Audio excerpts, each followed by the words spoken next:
Assalamualaikum warahmatullahi taala wabarakatuh. Bertemu kita lagi dalam subjek pendidikan Islam tahun 3. Dan hari ini kita akan belajar di bawah bidang baru, iaitu bidang akidah, di bawah tajuk beriman kepada kitab. Murid-murid boleh rujuk buku teks dalam muka surat 72 dan 73. Okey, sekarang kita terus kepada muka surat 73 yang menceritakan tentang Al-Quran menyuruh kita beriman kepada kitab Allah. Okey, kamu nak apakan ayat Quran ni? Baik, kita baca sama-sama. A'udzu billahi minasyaitonir rajim. Ya ayyuhalladzina amanu aminu billahi wa rasulihi wal kitabil ladzi nazzala ala rasulihi wal kitabil ladzi anzala min qabl. Dapat? Surah An-Nisa ayat 136. Ayat ini bermaksud, wahai orang yang beriman, tetaplah beriman kepada Allah dan Rasul-Nya dan kepada kitab yang Allah turunkan kepada Rasul-Nya serta kitab yang Allah turunkan sebelumnya. Maksud ayat ini jelas menunjukkan bahawasanya Allah menyuruh kita untuk beriman ataupun percaya kepada Rasul-Nya dan kitab yang Allah turunkan kepada Rasul-Nya dan kepada kitab-kitab yang sebelumnya.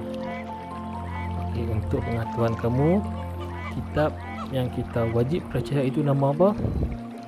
Bagus, itu bernama Al-Quran. Okey, baik. Apa yang terdapat dalam Al-Quran ni? Dalam Al-Quran ni mengandungi perintah dan larangan Allah Subhanahu wa ta'ala yang mesti kita patuhi. Baik. Dalam Al-Quran ini menceritakan tentang apa yang Allah suruh dan apa yang Allah larang. Jadi kita mesti ikut apa yang Allah suruh dan kita mesti tinggalkan apa yang Allah larang. Sebagai contoh, Allah menyuruh kita untuk menutup aurat, untuk solat. Allah menyuruh kita untuk berbuat baik kepada ibu bapa, dan Allah minta kita larang jangan buat, contohnya membuat maksiat, mencuri, melawan ibu ayah ataupun meninggalkan solat. Okey, macam mana cara kita nak yakini ataupun macam mana cara kita nak beriman dengan kitab Allah? Jadi, kita wajib beriman dengan kitab-kitab yang telah diturunkan Allah Subhanahu wa ta'ala kepada para nabi dan rasul dengan meyakini kebenaran isi kandungannya. Jadi, ayat ini menunjukkan bahawasanya sebenarnya ada lagi kitab-kitab yang diturunkan sebelum Al-Quran dan kita wajib kena beriman, kita wajib kena percaya. Macam mana cara kita nak percaya adalah kita kena yakin apa yang diceritakan dalam Al-Quran. Sebagai contoh, cerita tentang pahala, cerita tentang dosa, walaupun kita tak nampak, kita wajib percaya benda itu ada kerana benda itu disebut di dalam Al-Quran. Sekarang kita akan pergi kepada isi yang paling penting bagi pelajaran kita pada hari ini adalah apa itu kitab Allah. Okay, kamu boleh rujuk muka surat 74. Kita tajuk atas ni, kitab Allah Subhanahu wa ta'ala sepanjang zaman. Kitab Allah Subhanahu wa ta'ala bermaksud kalam Allah yang diwahyukan kepada para nabi dan rasulnya. Kitab ini mengandungi syariat dan petunjuk memimpin manusia ke jalan benar dan diredai Allah Subhanahu wa ta'ala. Maksudnya apa?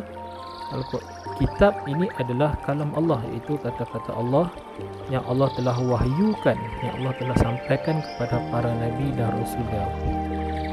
Dalam kitab Allah ini mengandungi syariat. Syariat itu apa? Syariat itu adalah hukum dan aturan Islam. Jadi dalam tu dah siap-siap dah ada apa yang Allah aturkan kepada kamu, dan manusia mesti patuh. Contohnya dalam tu ada cerita tentang akidah, cerita tentang ibadah, cara untuk solat, cara untuk menunaikan solat, dan dalam tu juga ada cerita tentang akhlak, cara untuk mengelokkan akhlak kamu, seperti kamu tidak melawan cakap ibu ayah. Sampai sini saja pelajaran kita pada hari ini. Saya harap kamu dapat sedikit manfaat atas penerangan yang saya terangkan tadi. Sekian.